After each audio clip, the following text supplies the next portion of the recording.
لا حول ولا قوة إلا بالله العلي العظيم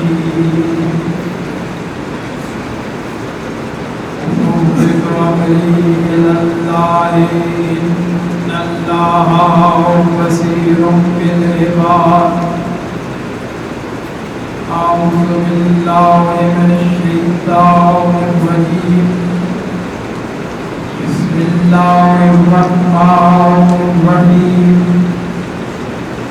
الحمد لله رب العالمين الحمد لله الذي علا في توحده ودنا في تفرده وجلى في سلطانه وعظم في أركانه وأحاط بكل شيء علما وهو في مكانه وقهر جميع الخلق بقدرته وبرهانه مجيدا لم يزل ومحمودا لا جزاء بارئ المسموكات ودائع المنهوات الصلاة والسلام على أول الأوائل في البدايات وآخر الأواخر في النهايات مطلع الكمالات ومنبع السعادات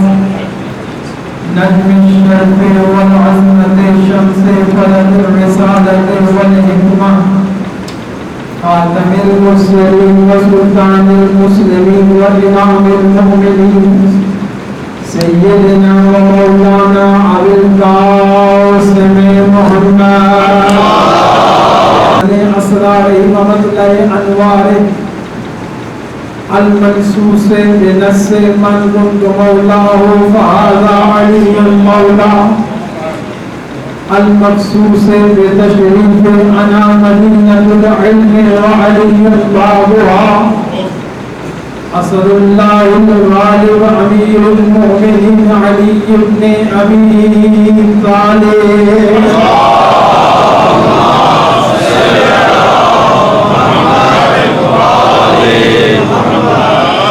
وعلى السيدة الجليلة الصديقة الظاهرة المطهرة قطب فلك العصمة ومركز السماء الإفاء القمر الكبرى الدرة البيضاء اللمعة اللمعة الحورة الإنسية فاطمة الزهراء سيدة نساء العالمين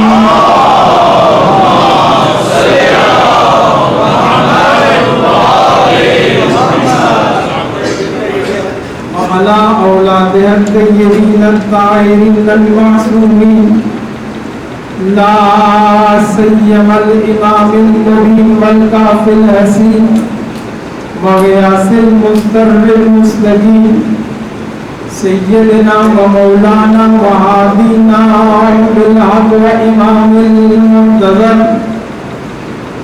ولعنة الله على أعدائهم أجمعين من يوم عداوتهم إلى يوم الدين أما بعد فقد قال الله تعالى في كتابه المجيد وفرقانه الحميد وقوله الحق بسم الله الرحمن الرحيم إنما يريد الله ليذهب عنكم الرجس أهل البيت ويطهركم تطهيرا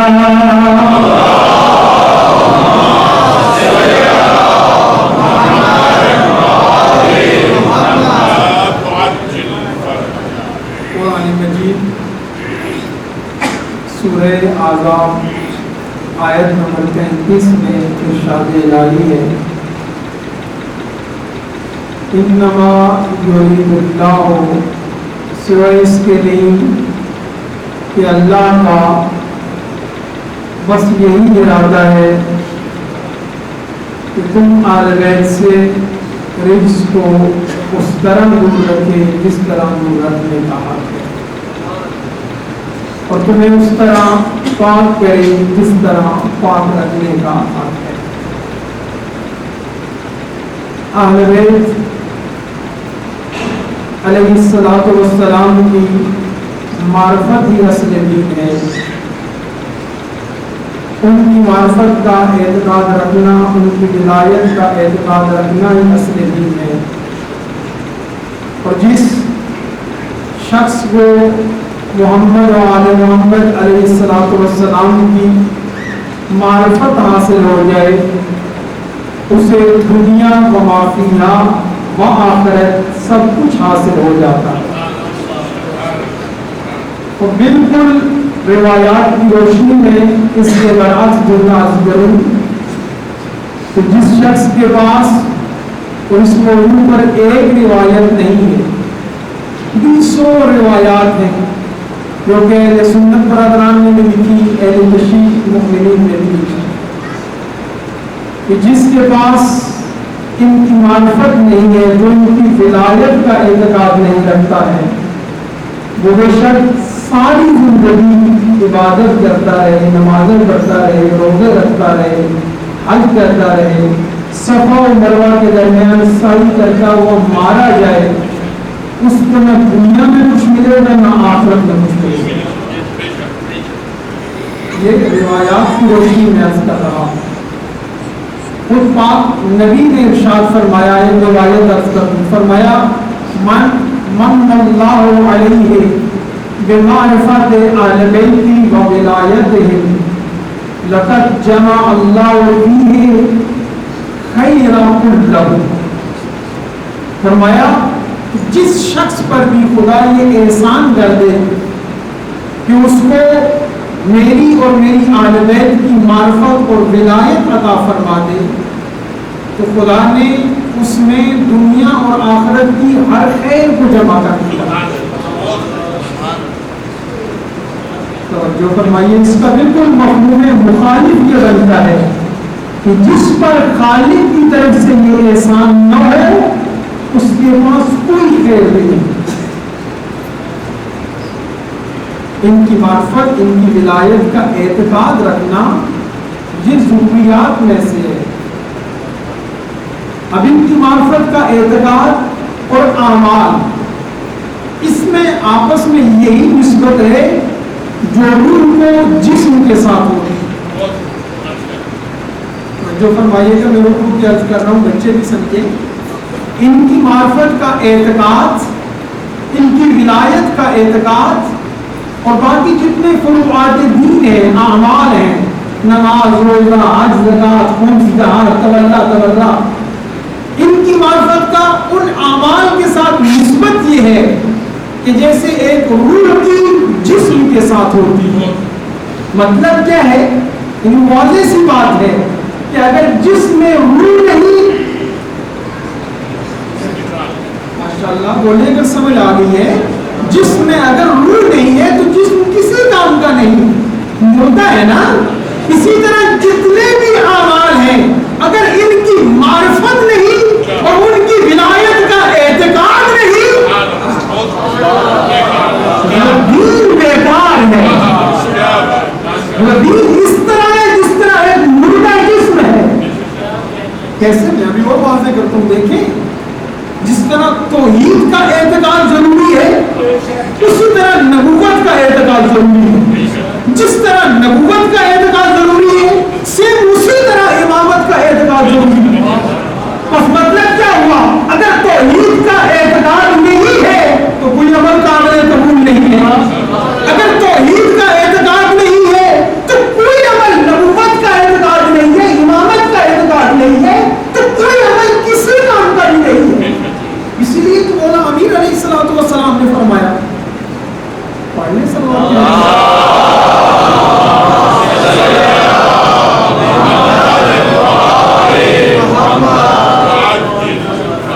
انا لا الہ الا اللہ شروطا وانی وذریتی من شروطها. فرمایا لا الہ الا اللہ کے لیے شروط ہے. فرمایا میں اور میری ذریت جو ہے ان شروط میں سے ایک ہے. مطلب کیا ہے؟ یعنی انسان لا الہ الا اللہ کہتے تو کافی نہیں ہے قطعاً. جب تک ان کی ولایت کا اعتقاد نہیں ہے، ان کی معرفت کا اعتقاد نہیں ہے اور یہی تو بات امام رضا علیہ السلام نے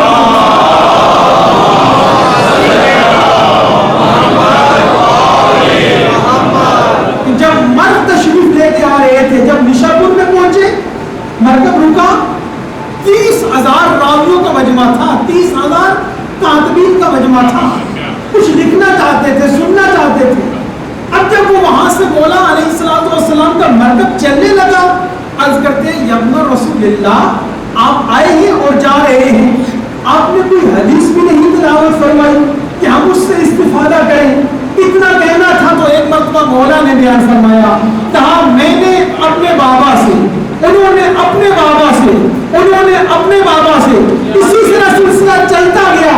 فرمایا انہوں نے مولا امیر المؤمنین علیہ السلام نے، انہوں نے مولا رسول خدا صلی اللہ علیہ وآلہ وسلم سے، انہوں نے جبرائیل سے، اور جبرائیل نے اللہ سے یہ سنا کہ خود خدا نے یہ ارشاد فرمایا کہ کلمہ تو لا الہ الا اللہ اسمی، کہ کلمہ لا الہ الا اللہ میرا قلعہ ہے، فمن داخل اسمی آمن من عذابی۔ اب یہ خدا ارشاد فرما رہا ہے کہ کلمہ لا الہ الا اللہ میرا قلعہ ہے، جو اس میں داخل ہو گیا وہ میرے عذاب سے بچ گیا۔ یہ کہہ کر ایک دفعہ مولا کا مرکب چل پڑا، مولا کی سواری چل پڑی۔ اب لوگوں نے سمجھا کہ شاید حدیث ختم ہو گئی، اب یہ حدیث نہیں ہے، یہ حدیث قدسی ہے، اس لیے کہ اللہ ارشاد فرما رہا ہے، قال اللہ تعالی، اللہ نے یہ فرمایا۔ اور جب مرکب چلا تو ایک مرتبہ پھر مولا مڑے اور پھر فرمایا بشرطہا و شروطہا، کہ فقط یہ نہ سمجھ لینا کہ لا الہ الا اللہ کہہ دینا باقی ہے، نہ بلکہ اس کی شروط کے ساتھ فرمایا وانا من شروطہا۔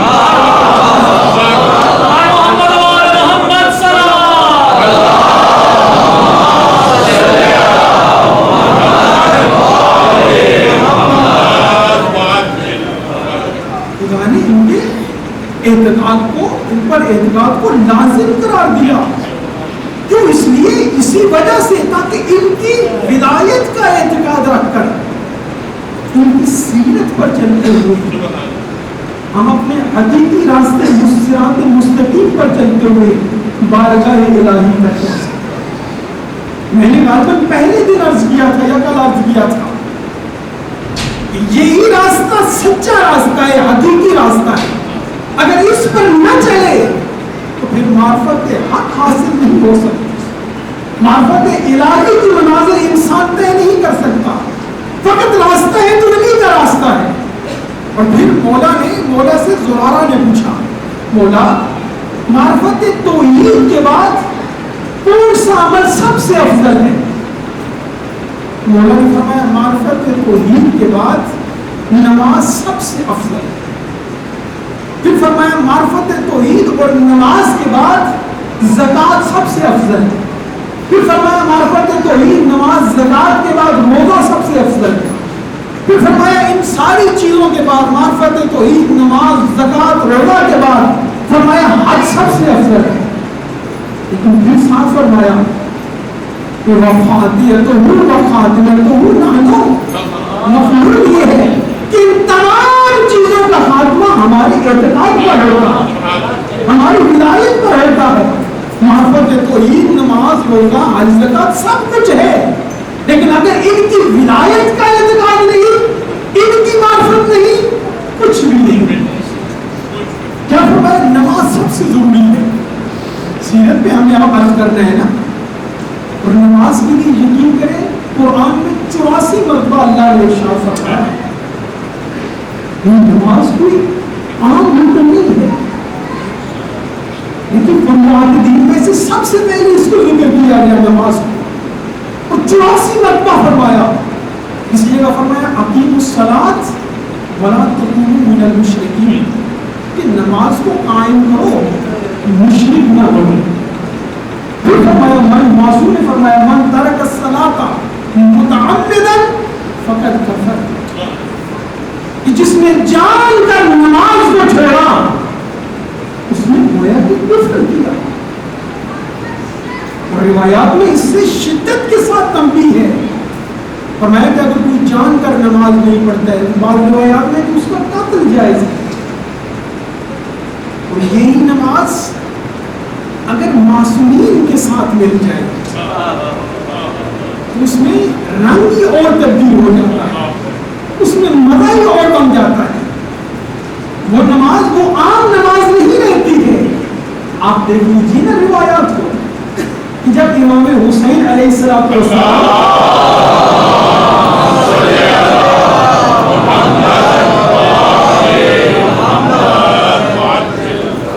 نماز میں نانا کی پشت پر سوار ہوئے تو نماز کو کیا ہوا؟ وہی نماز کو لانے کو.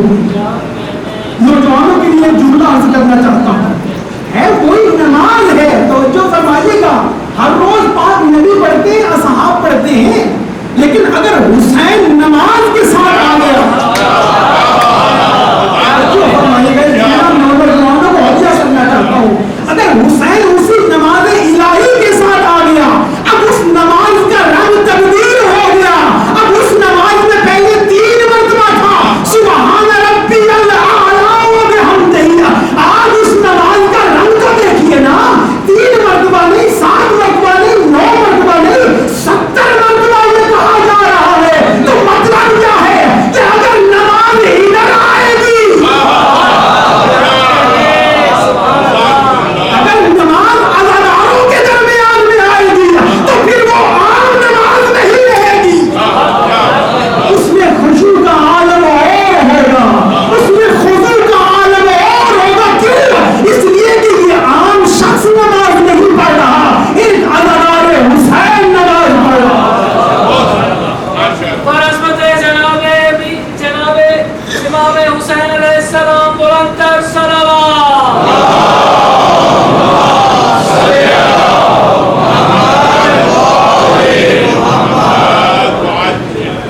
اس لیے کہ یہ مولا کا ماتمی نماز پڑھ رہا.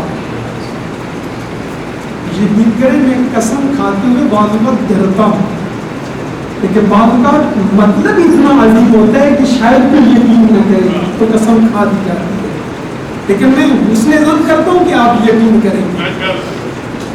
یہ میں اپنے بزرگ کو اللہ ان کی زندگیاں دراز فرمائے، ان کا سایہ بلند فرمائے. یقین کرو نوجوانوں، نماز ہے ہی تمہارے لیے، نماز ہے ہی ہمارے لیے. اور نماز کو لطف بھی اس وقت آتا ہے کہ جب ایک ماتمی نماز پڑھتا ہے. یہ نماز اپنے اس معراج پر پہنچتی ہی تب ہے کہ جب ایک مولا پہچاننے والا اسے قائم کرتا ہے. پاک نبی نے فرمایا نماز میری آنکھوں کی ٹھنڈک ہے. فرمایا جس طرح ایک پیاسے کو پانی کی طلب ہوتی ہے، بھوکے کو کھانے کی طلب ہوتی ہے، پھر جب وہ پانی پیتا ہے، کھانا کھاتا ہے، اس کو طلب ختم ہو جاتی ہے. لیکن پاک نبی فرماتے ہیں میری نماز پڑھنے کے بعد بھی طلب ختم نہیں ہوتی.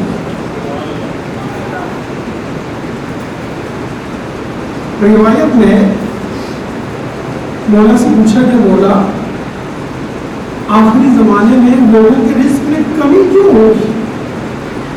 مولا نے فرمایا اس لیے کہ ان کی فجر کی نماز قضا ہوگی.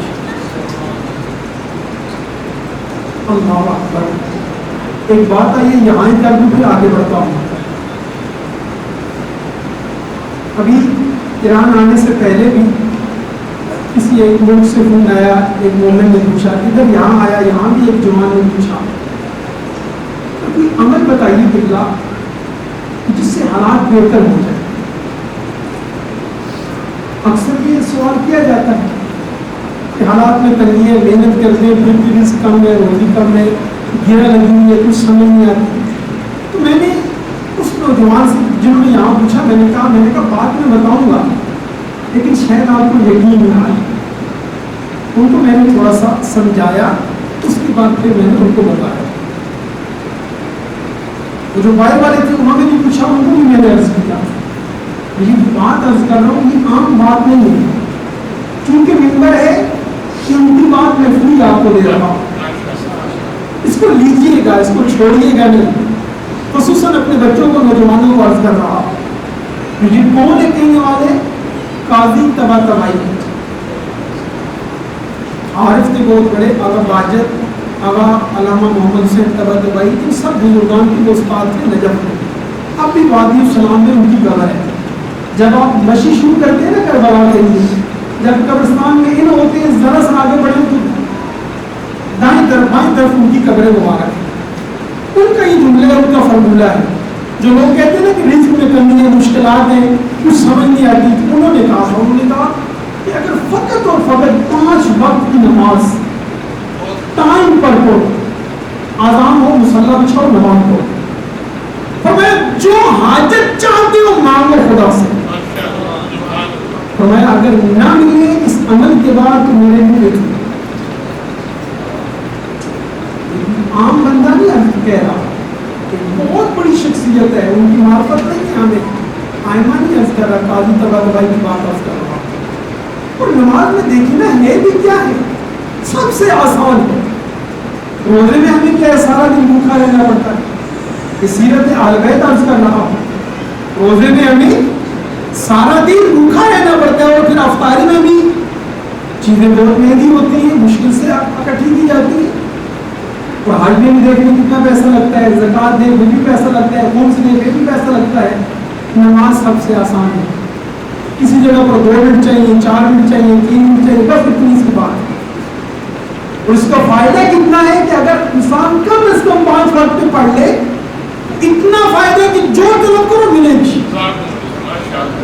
امام صادق علیہ السلام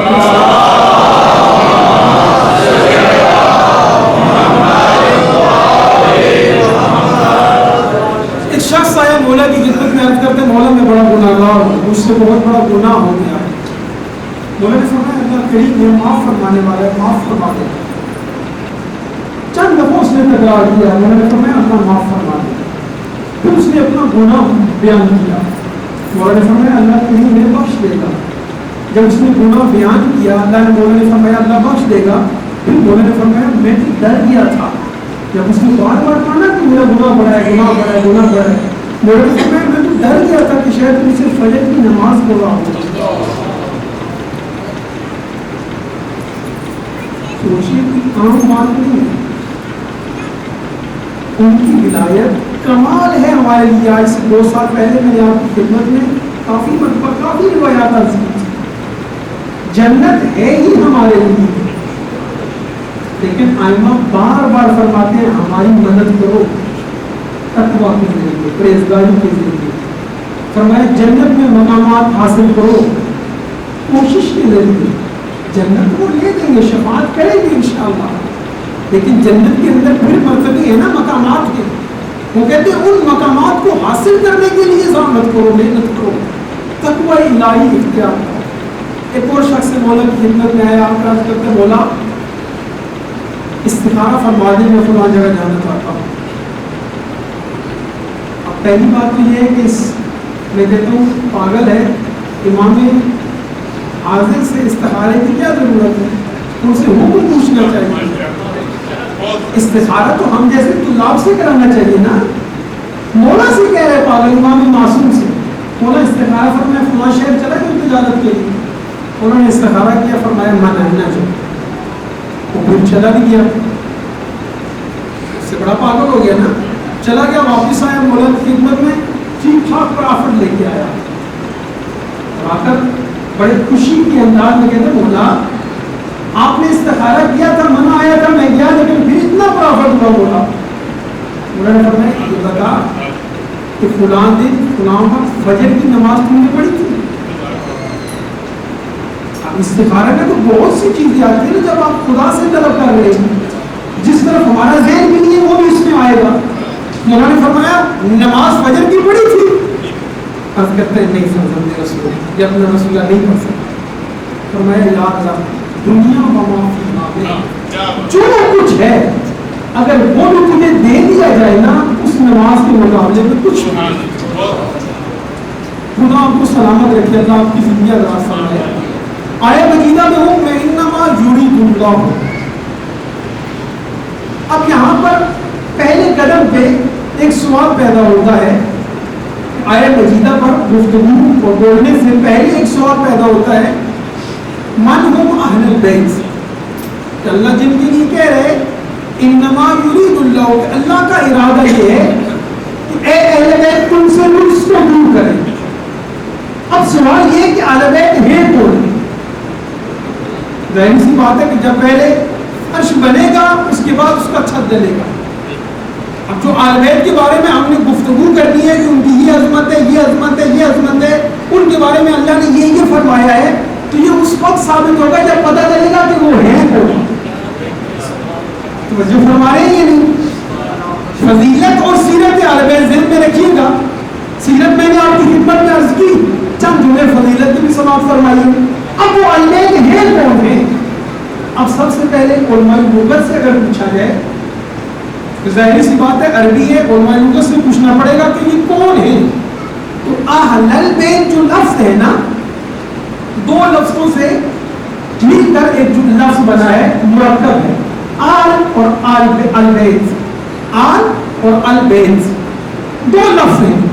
اب آل ہمیشہ اس کی طرف مضاف ہوتا ہے کہ جس کے ساتھ اس کا کوئی تعلق ہوتا ہے، رابطہ ہوتا ہے. اور لفظ آل کا مفہوم اسی وقت واضح ہوتا ہے جب اس کے ساتھ والا کلمہ ہو.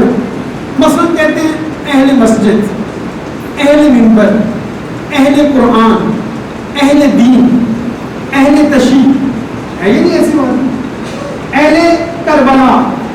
اب کب پتہ چلے گا یہ جو ساتھ والا لفظ ہوگا؟ کیونکہ اس کا ربط ہوتا ہے گہرا آپس میں اہل کا اور ساتھ والے سے. اب جب کہتے ہیں اہل مسجد تو آپ کے ذہن میں کیا آتا ہے؟ بات بولیے تاکہ میں آگے بڑھوں، بہت ختم ہو چکا ہے. کیا آتا ہے ذہن میں؟ ماشاءاللہ مسجد والے، نماز والے، ایسے ہی ہے. اہل سیام جب کہیں گے روزے والے. بات آپ کو سمجھ آ گئی، میں ساری مثالیں چھوڑ کے آگے بڑھ جاتا ہوں. اب جب کہیں گے اہل بیت تو اس سے مراد کیا ہے؟ یعنی بیعت والے. بیت مین گھر، یعنی گھر والے. اب گھر کون سا ہے؟ ایک تو یہ سیمنٹ کا گھر بنتا ہے، لکڑی کا گھر بنتا ہے، آیا یہاں پر وہ مراد ہے. اب علماء لغت نے یہ لکھا کہ اہل بیت سے مراد میں گھر والے ہیں. جب اہل الرجل کہا جاتا ہے مرد کے آل، تو اس میں کیا کہا جاتا ہے؟ جو اس کے ساتھ تعلق رکھتے ہیں، یعنی اس کی بیوی ہے، یعنی جس کی اس کے ساتھ نسبت بھی ہے یا سبب سے نسبت بن گئی ہے، جو اس کی زوجہ بن گئی ہے، اس کی بیٹی ہے، اس کی بہن ہے، اس کا بھائی ہے، سب اس کے اہل بن جائیں گے. اب جب اہل بیت کہیں گے تو کون اس میں آ جائے گا؟ جتنے گھر والے ہیں. یہ علماء لغت کی بات عرض کر رہا ہوں، میں نے ابھی مفسرین یا ائمہ معصومین کی بات عرض نہیں کی. ایک ترتیب سے چلنا چاہتا ہوں، پہلی سیڑھی پہ پھر دوسری، پھر تیسری، پھر آگے بڑھے گی. اہل بیت لغت کے نزدیک کیا ہوا؟ یعنی گھر والے. اب اس میں کون آ جائے گا؟ سب کے سب آ جائیں گے. اس میں بیوی بھی آ جائے گی، بچے بھی آ جائیں گے، بہن بھی آ جائے گا، بھائی بہن بھی آ جائے گی، بھائی سب آ جائیں گے. ٹھیک. اب اگر کوئی یہ کہہ دے، یہاں سے ایک نتیجہ نکالنا چاہتا ہوں، اب اگر کوئی یہ کہہ دے کہ اہل بیت سے مراد فقط زوجہ ہے، گویا کہ وہ غلط کہہ رہا. جو مقدمہ میں نے آپ کی خدمت میں عرض کیا کہ جس کا بھی بیعت سے تعلق ہے، گھر سے تعلق ہے، وہ اہل میں سے. اب آیا فقط زوجہ کا تعلق ہوتا ہے؟ بولے تو صحیح. آیا اولاد کا تعلق نہیں ہوتا؟ نہیں ہوتا ہے. اگر کوئی یہ کہہ دے کہ فقط اولاد ہے، بیوی نہیں ہے، وہ بھی غلط ہے. تو اس لیے کہ بیوی کا بھی تعلق گھر سے ہوتا ہے. اب یہ علماء لغت کی بات. ٹھیک ہے. اب آگے بڑھتے ہیں کہ قرآن کیا کہتا ہے کہ اہل بیت سے کیا مراد ہے. تو قرآن میں 2 دفعہ لفظ اہل بیت استعمال ہوا. ایک دفعہ وہاں استعمال ہوا کہ جب جناب ابراہیم علیہ نبینا علیہ السلام کے پاس فرشتے آئے خوشخبری دینے کے لیے. ان کی زوجہ جناب سارہ بھی بیٹھی ہوئی تھی. خوشخبری دینے کے لیے ہے کہ اللہ آپ کو جناب اسحاق عطا فرمائے گا. اس کے بعد جناب یعقوب پیدا ہوئے. اب جناب ابراہیم بھی بوڑھے تھے، ان کی زوجہ بھی بوڑھی تھی. جناب ابراہیم کی زوجہ نے فوراً کہا یا ویلتا آلد انا عجوز، میں بچہ جنوبی کی میں پوری ہو چکی ہوں، وہذا بالی شیخن، اور یہ میرا شور پورا ہے. وہاں پر فرشتوں نے کہا قالوا اتعجبین من امر اللہ رحمت اللہ وبرکاتہ علیکم اہل البیت. اب ایک لفظ یہاں اس آیت مجیدہ میں استعمال ہوا، سورہ ہود آیت نمبر 73. ایک دفعہ یہاں استعمال ہوا اہل البیت، ایک دفعہ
اور وقت دامن میں بالکل گنجائش نہیں ہے. میں چاہ رہا تھا کہ جلدی جلدی بولوں. دو قول ہیں یہاں, دو نظریے. ایک نظریہ یہ ہے, البتہ نظریے اور محور نظریے سموشیا کے نزدیک کو. ایک نظریہ یہ ہے کہ اس سے مراد پاک نبی کی بیٹی, ان کے داماد مولا علی علیہ السلام اور ان کے بچے حسن اور حسین علیہ السلام.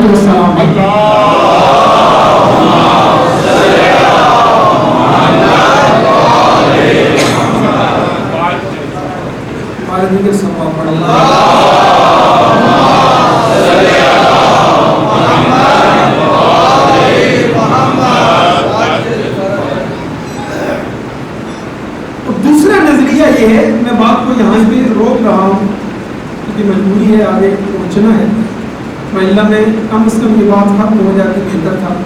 لیکن فقط اتنی بات سماعت فرما لیں کہ ان دو میں سے نظریہ حق کیا ہے. ایک نظریہ یہ ہے کہ یہ خاندان مراد ہے, نبی کی بیٹی, ان کے داماد اور ان کے بچے. دوسرے ہے کہ پاک نبی کی بیٹی مراد ہے. اب یہاں پر عرض کروں گا, دلیل کے ساتھ عرض کروں گا کہ یہاں دوسرا کوئی درست نہیں ہے. فقط یہ ہے کہ دلیل عالم پر انشاءاللہ عرض کروں گا. دوسرا کوئی کے استعمال نبی کے بیٹے ہیں وہ درست نہیں ہے. اور میں نجم بھائی سے عرض کروں گا, لگتا ہے کہ سپیکر کی آواز صحیح نہیں ہے. کوشش کریں اس کو کنٹرول کریں تاکہ بات صحیح طرح پہنچ پائے. وہ درست نہیں ہے. کیوں؟ اس لیے کہ اسی سورہ آداب میں توجہ فرمائیے گا, آیت نمبر 28 سے لے کر 34 تک نبی کی زوجات کی بات ہے, بیویوں کی بات ہے. اللہ آپ کو سلامت رکھے. درمیان میں اسی 33 میں تھوڑا سا ٹکڑا جڑا. جب بھی نبی کی بیویوں کی جتنی جگہ بات ہوئی ہے, جیسے بزرگ فرما رہے ہیں, جتنے سیغے استعمال ہوئے مؤنث کے استعمال ہوئے. ایک کرینہ یہ ہے, یہ خود آیت میں کرینہ مراد ہے کہ اس سے مراد یہ ہے, کل احادیث عرض کروں گا, آیت میں یہ کرینہ ہے. وہاں پر کہ وقرنا عورتوں کے لیے لفظ ہے, پھر بزرگ کننا عورتوں کے لیے لفظ ہے, وتبرجنا عورتوں کے لیے لفظ استعمال ہے, لستنا مستورات کے لیے ہے, کننا مستورات کے لیے ہے. کم از کم غالباً 8 دفعہ اس سے زیادہ مرتبہ نبی کی بیویوں کو مخاطب کیا گیا. اور ایک اور مزے کی بات یہ سمجھ لیجیے کہ جتنی دفعہ ان کو بلایا گیا انداز اور تھا. اور پارہ نمبر 28 اگر پڑھیں گے, وہاں انداز مجھ سے بھی سخت ہے. ان بات آیات میں ڈانٹا گیا کہ گھر سے باہر نہ نکلو. آیا تم دنیا کی زینت چاہتی ہو تو میں تمہیں دنیا کی زینت دے دیتا ہوں. اور بعض جگہ پر اللہ نے فرمایا کہ نبی کی بیویوں یاد رکھو, اللہ کے پاس تم سے بہتر نہیں ہے. لیکن یہاں پر آل بیت کے لیے جو لفظ استعمال کیے وہ بڑے پیار سے, وہ بڑی مد میں, سلام میں, تعریف میں کیا فرمایا, انما